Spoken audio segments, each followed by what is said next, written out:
الحمد لله نحمده ونستعينه ونستغفره ونؤمن به ونتوكل عليه ونعوذ بالله من شرور أنفسنا ومن سيئات أعمالنا من يهده الله فلا مضل له ومن يضلله فلا هادي له ونشهد أن لا إله إلا الله وحده بوحدة لا شريك له ونشهد أن سيدنا ومولانا محمدًا عبده ورسوله أما بعد فأعوذ بالله من الشيطان الرجيم بسم الله الرحمن الرحيم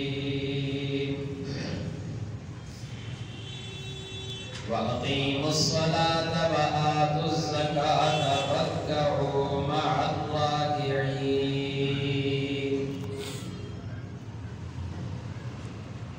قال النبي صلى الله عليه وسلم بني الإسلام على خمس شهادة أن لا إله إلا الله وأشهد أن محمدًا عبده ورسوله وإقام الصلاة وإيتاء الزكاة والحج وصوم رمضان أو كما قال عليه الصلاة والسلام صدق الله مولانا العظيم وصدق رسوله النبي الكريم ونحن على ذلك لمن الشاهدين والشاكرين والحمد لله رب العالمين. تمام احباب شوق اور محبت کے ساتھ آواز بلند درود پاک پڑھنے اللهم صل على سيدنا ومولانا محمد وعلى آل سيدنا ومولانا محمد وبارك وسلم وصل عليه. سبحانك لا علم لنا إلا ما علمتنا إنك أنت العليم الحكيم. رب اشرح لي صدري ويسر لي أمري واحلل عقدة من لساني يفقهوا قولي. رب زدني علما رب زدني علما رب زدني علما.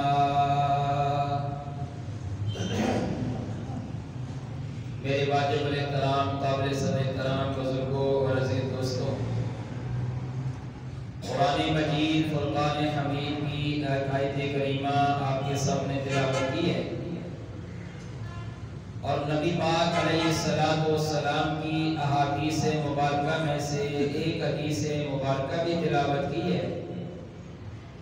اللہ تعالیٰ کی بارگاہ میں دعا گو ہوں کہ اللہ تعالیٰ مجھے اکثر کہنے کی اور پھر ہم سب کو اس پر عمل کرنے کی توفیق عطا فرمائے. آمین. سورہ بقرہ کی ترتیب کے ساتھ یہ آیت کریمہ آپ کے سامنے تلاوت ہوئی ہے. گزشتہ آیات کے اندر اللہ تعالیٰ نے حکم فرمایا تھا وَآمِنُوا بِمَا أَنزَلْتُ مُصَدِّقًا لِمَا مَعَكُمْ. ایمان لاؤ اس پر جو میں نے نازل کی ہے اور تصدیق کرنے والی ہے اس کی جو تمہارے ہاتھوں میں ہے. وَلَا تَكُونُوا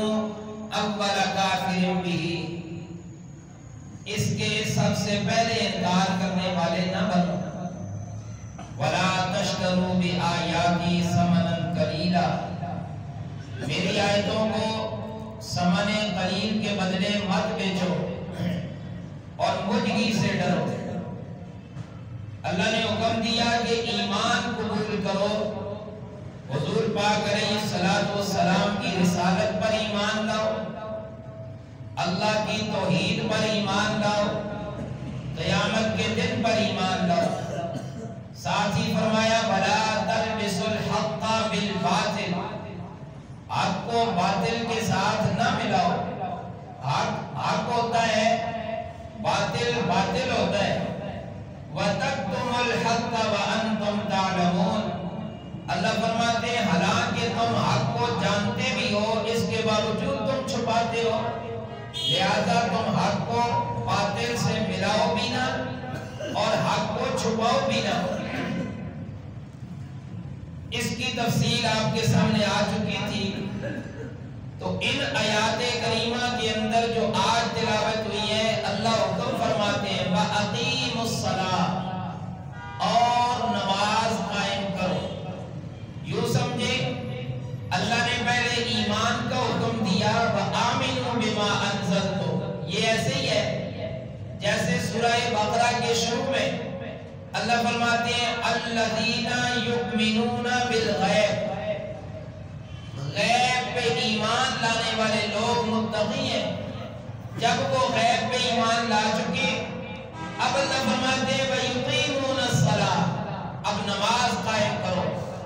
تو معلوم ہوا ایمان کی قبولیت کے بعد، ایمان قبول کرنے کے بعد جو سب سے پہلے بڑا حکم انسان مسلمان پہ عائد ہوتا ہے اسے نماز کہتے ہیں۔ اللہ نے ایمان کے بعد نماز کے قائم کرنے کا حکم دیا۔ قرآن کریم کی یہ آیت آپ کے سامنے تلاوت ہوئی، اس میں واضح طور پہ ہے وَآمِنُوا، اور ایمان لاؤ۔ جب ایمان لا چکے وَأَقِيمُوا الصَّلَاةَ، اب نماز قائم کرو۔ نماز کیا ہے؟ نماز پڑھنے والا اس کے لیے کیا حکم ہے؟ نماز نہ پڑھنے والے کے لیے کیا حکم ہے؟ یہ سارا کچھ میرے آقا علیہ السلام امت کے سامنے بیان کر کے، اب اگر ہم اسے نہ سمجھیں، اسے اگر ہم دل میں نہ بٹھائیں، سینے سے نہ لگائیں، تو یہ ہمارا اپنا قصور ہوگا۔ حضور پاک علیہ السلام نے سارا کچھ بیان کر دیا کہ لوگوں نماز پڑھنے والے کے لیے یہ حکم ہے، جو نماز نہیں پڑھتا اس کے لیے یہ حکم ہے۔ اگر آپ کا ذوق تازہ ہو تو میں قرآن کریم کی آیت کی تفسیر اور احادیث آپ کے سامنے بیان کروں، ذرا زور سے کہیں سبحان اللہ۔ سبحان اللہ۔ اللہ کریم فرماتے ہیں وَأَقِيمُوا الصَّلَاةَ، اور نماز قائم کرو، وَآتُوا الزَّکَاةَ، زکوٰۃ ادا کرو۔ اے میرے محبوب، نماز قائم کرنا، آپ نے حکم فرمایا نماز قائم کرو۔ یہ تو قرآن کریم کی آیت ہے، میرے محبوب کی حدیث مبارکہ کے اندر بھی یہی حکم فرمایا بنی الاسلام علی خمس، اسلام کی بنیاد 5 چیزوں پہ ہے۔ اسلام کا مکان 5 ستونوں پہ ہے۔ یوں سمجھے حضور فرما رہے ہیں کسی بھی چیز کی جب بنیاد رکھی جاتی ہے مضبوط ہوتی ہے، بنیاد مضبوط ہوگی اوپر مکان بھی مضبوط ہوگا۔ میرے آقا نے فرمایا اسلام کی بنیاد 5 چیزوں پہ ہے۔ پہلی چیز شہادت اللہ الہ الا اللہ واشہد ان محمدن عبدہ ورسولہ۔ سبحان اللہ۔ میرے آقا فرماتے ہیں پہلی چیز، پہلی بنیاد کلمہ ہے، گواہی دینا اس بات کی اللہ کے علاوہ کوئی معبود نہیں، اللہ کے علاوہ کوئی مسجود نہیں،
کلمے کی شہادت ہے، کلمے کی گواہی دینا۔ پتہ چلا کہ جس طرح کلمہ پڑھنا مسلمان کے لیے ضروری ہے، مسلمان ہونے کے لیے کلمہ ضروری ہے۔ حضور نے فرمایا نا اسلام کی بنیاد 5 چیزوں پہ ہے۔ کتنی چیزوں پہ؟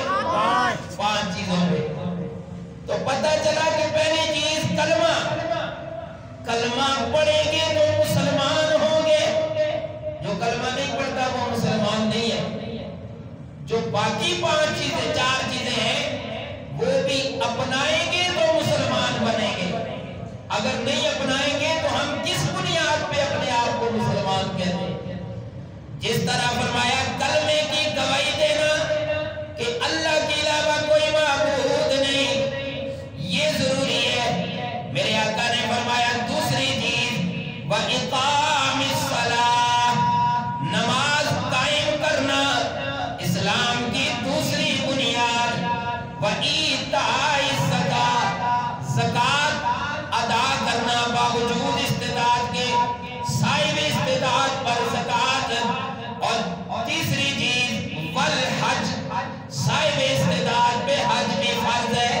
فرمایا وصوم رمضان،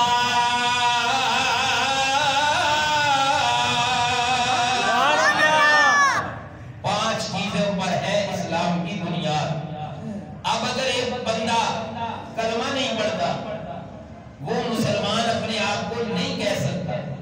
جو نماز نہیں پڑھتا وہ کس بنیاد پہ کہتا ہے میں مسلمان ہوں؟ حضور نے فرمایا بنی الاسلام علی 5، اسلام کی بنیاد 5 چیزوں پہ ہے۔ نماز نہ پڑھنا ایسے ہی ہے، اس نے کلمہ نہیں پڑھا۔ صاحب استطاعت ہونے کے باوجود زکوٰۃ نہیں دیتا، ایسے ہی ہے، اس نے کلمہ نہیں پڑھا۔ صاحب استطاعت ہونے کے باوجود حج نہیں کرتا، ایسے ہی ہے جیسے اس نے کلمہ نہیں پڑھا۔ رمضان کے روزے باوجود فرض ہونے کے یہ نہیں رکھتا تو ایسے ہی ہے، اسے کلمہ نہیں پڑھا۔ حضور نے فرمایا اسلام کی بنیاد 5 چیزوں پہ، ایک چیز پہ نہیں۔ کیا فرمایا؟ بنی الاسلام علی 5 چیزوں پہ اسلام کی بنیاد ہے۔ معلوم ہوا جو نماز نہیں پڑھتا اس کا اسلام مکمل نہیں ہے، جو زکوٰۃ باوجود استطاعت کے نہیں دیتا اس کا اسلام مکمل نہیں ہے، جو صاحب استطاعت ہونے کے باوجود حج نہیں کرتا اس کا اسلام مکمل نہیں ہے، جو روزہ فرض ہونے کے باوجود روزہ نہیں رکھتا اس کا اسلام مکمل نہیں ہے۔ وہ اپنے آپ کو کس طور پہ مسلمان کہتا ہے؟ ایک یہ میرے آقا فرمائے بنی الاسلام علی 5، اسلام کی بنیاد 5 چیزوں پہ ہے۔ جس نے ان 5 چیزوں کو اپنایا وہ بنیادی اسلام ہے، وہ بنیادی مسلمان ہے۔ بنیادی مسلمان یعنی اس کے اسلام کی بنیاد اب بنی ہے۔ اس کے بعد ایک کمرہ انسان بناتا ہے، کوئی محل بناتا ہے، کوئی مکان بناتا ہے، تو اس کو مضبوط بنیادوں پہ کھڑا کر دیا، بنیادیں باندھ دی، کیا وہ بن گیا؟ نہیں، بنیاد تو بن گئی ہے، اب مکان اسلام ہے، اس کی تزئین، اس کی خوبصورتی اور اس کو 4 چاند لگانا یہ تیرے اعمال کے ساتھ ہے۔ سبحان اللہ، ذرا زور سے کہیں سبحان اللہ۔ میں عرض یہ کر رہا تھا حضور نے فرمایا اسلام کی بنیاد 5 چیزوں پر ہے۔ پہلی چیز کلمہ، دوسری چیز زور سے، دوسری چیز نماز۔ یہاں بھی اللہ قرآن میں فرماتے ہیں آمنو، ایمان لاؤ، گواہی دے چکے، ایمان قبول کر چکے، اب وَأَقِيمُوا الصَّلَاةَ، نماز قائم کرو۔ رب کریم نماز قائم کرنا، کون سی نماز، کتنی نمازیں فرض ہیں، کس کس انداز میں فرض ہوئی؟ میرے آقا فرماتے ہیں میرے معزز سامعین، میرے آقا نے فرمایا اسلام کے اندر دن رات میں مسلمانوں پہ 5 نمازیں فرض کر دی گئی۔ سبحان اللہ، کتنی نمازیں؟ 5 نمازیں۔ پہلی امتوں پر بھی تھی نمازیں، کسی امت پر فجر کی نماز ہے، کسی امت پر صرف ظہر کی نماز پر صرف عصر کی نماز ہے، کسی پہ صرف مغرب کی نماز ہے، کسی پہ کون سی، یعنی مجموعہ 5 نمازیں صرف اس امت کی خصوصیت ہے۔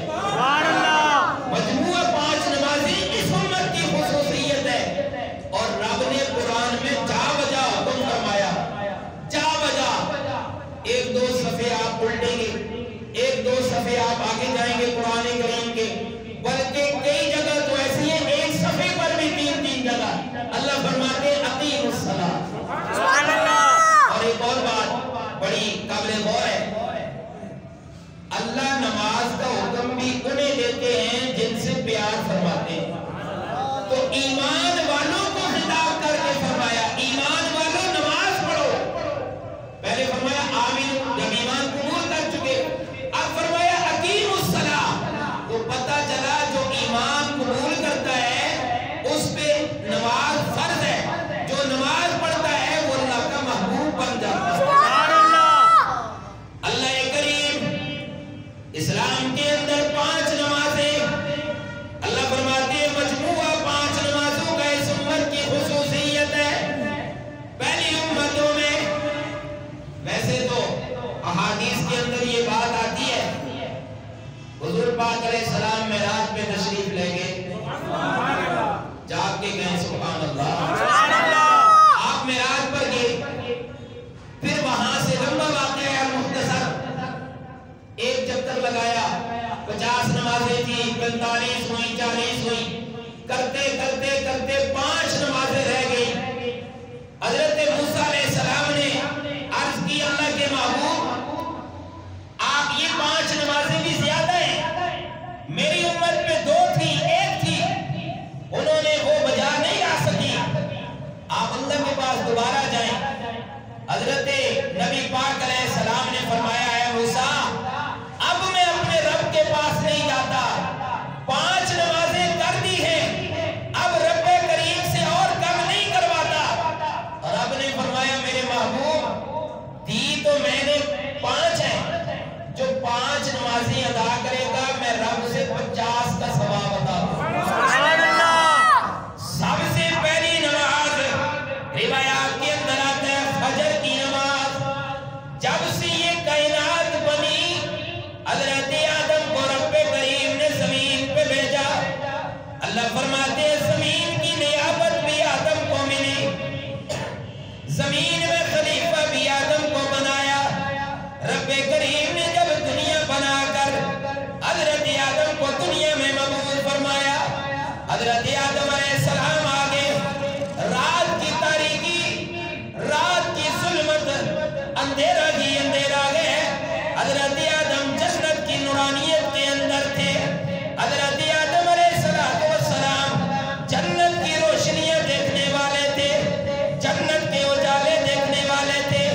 جب دنیا کائنات کے اندر تشریف لائے، ہر طرف ظلمت کی ظلمت ہے، ہر طرف اندھیرا ہی اندھیرا ہے، ہر طرف تاریکی کی تاریکی ہے، دنیا میں تشریف لائے، رات کا اندھیرا ہے، صبح کے قریب جب وقت ہوتا ہے، حضرت آدم علیہ السلام پریشان ہوئے، رب کریم دنیا میں بڑی روشنیاں تھی، رب کریم نہیں جنت میں بڑی روشنیاں تھی، رب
برکتیں عطا فرمائیں شکرانے کے طور پہ، رب نے اس کو نور بنا دیا ہے۔ سبحان اللہ۔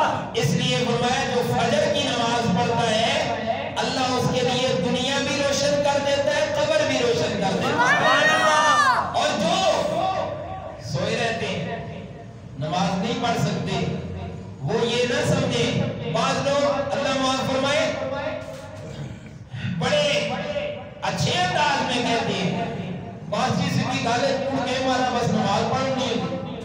حالانکہ یہ بات کہنے والے یہ سوچیں اللہ نماز کی توفیق انہیں دیتا ہے جنہیں پسند کرتا ہے۔ سبحان اللہ۔ رب کے پسندیدہ بندے بنے، جب رب کے پسندیدہ بندے بنیں گے تو اللہ خود بخود ہمارے اندر جب طلب آئے گی، ہمارے اندر جب طلب ہوگی، اللہ قرآن میں کیا فرماتے ہیں؟ ان اللہ لا یغیر ما بقوم حتی یغیروا ما بانفسہم۔ سبحان اللہ۔ میں اللہ اس وقت تک کسی قوم کو تبدیل نہیں کرتا جب تک وہ قوم اندر سے اپنے آپ کو تبدیل کرنے کی طلب ظاہر نہیں کرتی۔ میں اور آپ سردیوں کی راتیں نیند پوری ہو جاتی ہے، اذان فجر ہوتی ہے، کانوں میں آواز بھی آتی ہے، پھر بستر میں بیٹھ لیتے ہیں۔ تو اس کا مطلب یہ ہے کہ ہمیں اللہ نے توفیق نہیں دی۔ اللہ توفیق انہیں دیتا ہے جنہیں پسند کرتا ہے، بالفاظ دیگر ہمیں اللہ پسند نہیں کرتے، اس لیے کہ ہمارے اعمال ہمارے کرتوت ایسے ہیں۔ آج سے یہ عہد کریں کہ فجر کی نماز پڑھیں گے، اور جو عہد کرتے ہیں اللہ ان کی دنیا بھی روشن کرے گا، آخرت بھی روشن کرے گا۔ جو یہ عہد کرتے ہیں انشاءاللہ ہم فجر کی نماز پڑھیں گے، وہ ذرا زور سے کہیں سبحان اللہ۔ حضور نے ایک اور حدیث مبارکہ آگے چل کے میں آپ کے سامنے تفصیلاً عرض کرتا ہوں، فرمایا جو فجر کی نماز پڑھنے میں سستی کرتا ہے نا، مفہوم ہے وہ اپنے آپ کو ایماندار نہ سمجھے، وہ اپنے آپ کو مومن نہ کہے، وہ اپنے آپ کو مسلمان نہ کہے۔ جو فجر کی نماز پڑھتے ہوئے سستی کرتا ہے اللہ ہم سب کو نماز فجر با جماعت ادا کرنے کی توفیق عطا فرمائے۔ الہ العالمین، نماز فجر حضرت آدم علیہ السلام نے بڑی شکرانے کے طور پہ اللہ فرماتے ہیں نماز ظہر حضرت ابراہیم علیہ السلام، سبحان اللہ، زور سے کہیں سبحان اللہ، رب نے حکم دیا اے ابراہیم اپنے بچے کو ذبح کر۔ سبحان اللہ۔ قرآن نے کہا فلما بلغ معه السعي قال يا بني إني أرى في المنام أني أذبحك فانظر ماذا ترى۔ اللہ فرماتے ہیں ہم نے ابراہیم علیہ السلام کو خواب دکھایا۔ نبی کا خواب وہی ہوتا ہے، نبی کا خواب وہی ہوتا ہے۔ اللہ فرماتے ہیں ہم نے وحی کے اندر یہ حکم دیا، خواب کے اندر یہ حکم دیا اے ابراہیم اپنے اسماعیل جو لاڈلے بیٹے ہیں ان کو ذبح کر۔ حضرت ابراہیم علیہ السلام سے وہ اٹھے، جب بچہ چلنے کے لیے چلنے کا ہو گیا، فلما بلغ معه السعي، چلنے کے قابل ہوا، آپ نے بیٹے سے کہا اے میرے بیٹے رب کا یہ حکم ہے، تو بیٹے نے کیا کہا؟ قال یا ابت فعل ما تؤمر۔ سبحان اللہ، زور سے ما تؤمر، اے میرے ابا جان جو رب کریم نے حکم دیا ہے کر گزریے، ستجدنی انشاءاللہ من الصابرین۔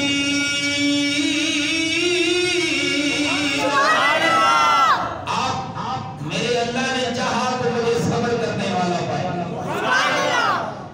المختصر ابراہیم علیہ السلام بیٹے کو لے گئے، ذبح کرنے کی کوشش کی، چھری چلائی، ایک تو یہ حکم رب کا پورا کیا، توجہ، دوسرے نمبر پر رب نے حضرت اسماعیل علیہ السلام کی جگہ پہ جنت سے میڈا بھیجا، نمبر 3 بیٹا بھی باکمال رب نے عطا فرمایا، بیٹے نے کہا یا ابت افعل ما تؤمر، تیسرے نمبر پہ بیٹے کا حکم فرما بردار ہونا، چوتھے نمبر پہ اللہ کی اس آزمائش میں پاس ہونا، یہ 4 انعامات ہیں۔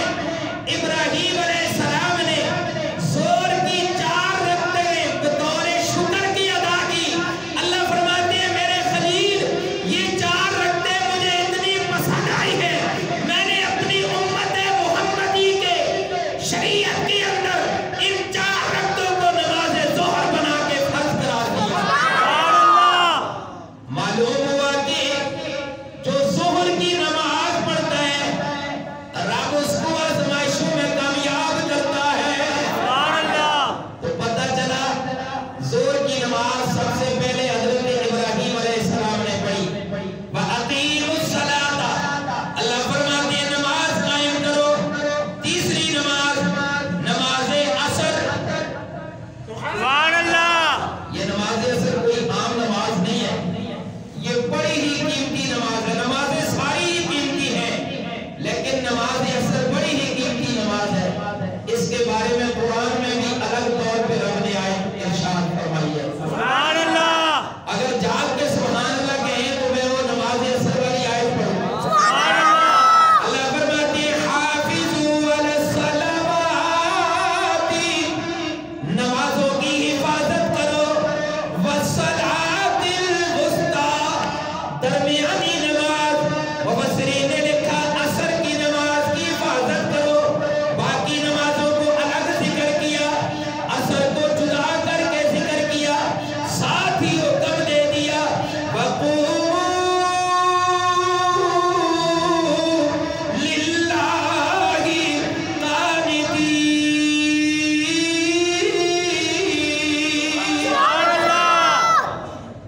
عصر کی نماز بڑی ہی عالی شان نماز ہے۔ اللہ نے قرآن میں اس نماز کا خصوصی تذکرہ فرمایا۔ عصر کی نماز کے متعلق کیوں حکم دیا ایسا؟ لمبی باتیں میں چھوٹی سی ایک بات عرض کرتا ہوں۔ مشکات شریف میں یہ روایت موجود ہے، اہل ایمان کے لیے، اہل ذوق کے لیے اور ایمان والوں کے لیے یہ جملہ بڑا ہی اہم ہے اور ایمان کو گرمانے والا ہے، ایمان کو تازہ کرنے والا ہے۔ ذرا زور سے کہے سبحان اللہ۔ اللہ فرماتے ہیں جب بھی کوئی مرتا ہے، حضور پاک علیہ السلام کی حدیث مبارکہ ہے، جب بھی کوئی مرتا ہے وہ جس وقت بھی قبر کے حوالے ہو، جس وقت بھی قبر کے حوالے ہو، تو